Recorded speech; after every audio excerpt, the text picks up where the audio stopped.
3 gram सोने, 12 बार चांदीसह 3,000 रुपये रोकड लंपास।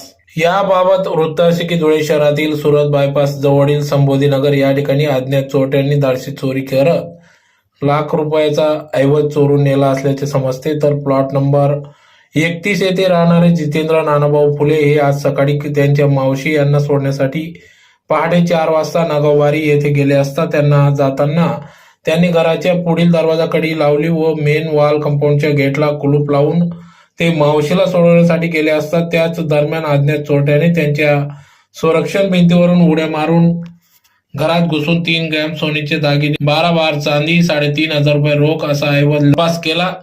त्यांचे मिसेस घरात झोपलेले असताना चोरी झाली। 30 मिनिटात जितेंद्र फुले हे घरी आले असता ते लक्षात आले दरवाजाकडे जाऊन गेले असताना दरवाजाची कडी उघडी दिसली, म्हणून त्यांनी कपाटात बघितले असता कपाट उघडे दिसले।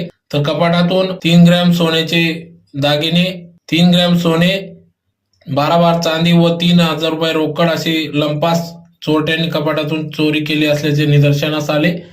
तर त्यांनी तालुका पोलीस ठाण्यात कळवले असता या ठिकाणी ASI रवी राजपूत बावेस्कर यांनी घटनास्थळी भेट दिली व यावेळेस ठसे तज्ञांना पाचारण करण्यात आले होते। यावेळेस API विनोद खरात, ASI सचिन सोनवणे, चालक प्रकाश भावसार, पोलीस पथक घटनास्थळी दाखल झाले होते। तर गुन्हा दाखल होण्याचे काम उशिरापर्यंत सुरू होते।